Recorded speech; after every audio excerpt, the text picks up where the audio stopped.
Hello friends, কেমন আছো সকলে? নিশ্চয়ই ভালো আছো। আজ আমাদের বাড়িতে হবে কালী পুজো, আর কালী পুজো উপলক্ষে আমি আজ রান্না করব পোলাও। তা দেখে নাও পোলাও আমি কেমন করে রান্না করি। আমি প্রথমে গ্যাস অন করে কড়াই বসিয়ে তার মধ্যে একটুখানি রিফাইন্ড অয়েল দিয়ে দিয়েছি। এবার দিচ্ছি ঘি। এবার ঘিটা গরম হয়ে গেছে, একটু বেশি গরম হয়েছে, তাই আমি একটু কড়াইটা নামিয়ে আবার বসিয়ে তার মধ্যে কাজু আর কিশমিশ দিয়ে দিয়েছি। কাজু আর কিশমিশটা আমি ভালো করে ধুয়ে নিয়েছি। এবার এটাকে একটু নেড়েচড়ে হালকা ফ্রাই করে নেব।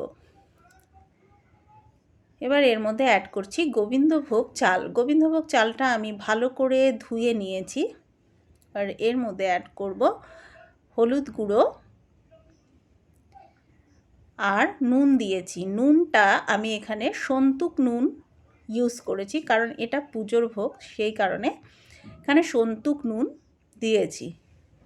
এটা রান্না করা খুবই সহজ এবং পুজোতে মাকে ভোগ হিসেবে দেব, সেই কারণে এটা ঈশ্বরের আশীর্বাদ মিশে এটা খেতে অমৃতর স্বাদের মতন লাগে। এটা রিয়েলি দারুণ।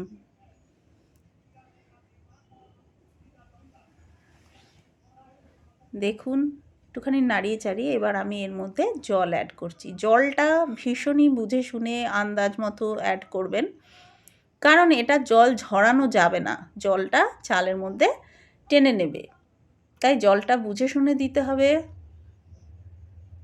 জলটা পুরো টেনে নিলে এবং চালগুলো সেদ্ধ হয়ে গেলে বুঝতে হবে যে পোলাও রান্না হয়ে গেছে। দেখুন, পুরো জলটা সোক করে নিয়েছে, আর এর উপর দিয়ে আমি ঘি এবং চিনি ছড়িয়ে এটাকে ভালো করে মিশিয়ে নিচ্ছি। যেহেতু পুজোর ভোগ রান্না করছি, সেই জন্য আমি মুখে মাস্ক পরে নিয়েছি।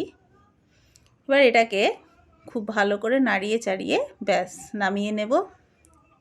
দেখুন কত সহজে রান্না হয়ে গেল আমার পোলাও ভোগ। এইভাবে পোলাও ভোগ রান্না করে যে কোনো ঈশ্বরকেই নিবেদন করতে পারেন।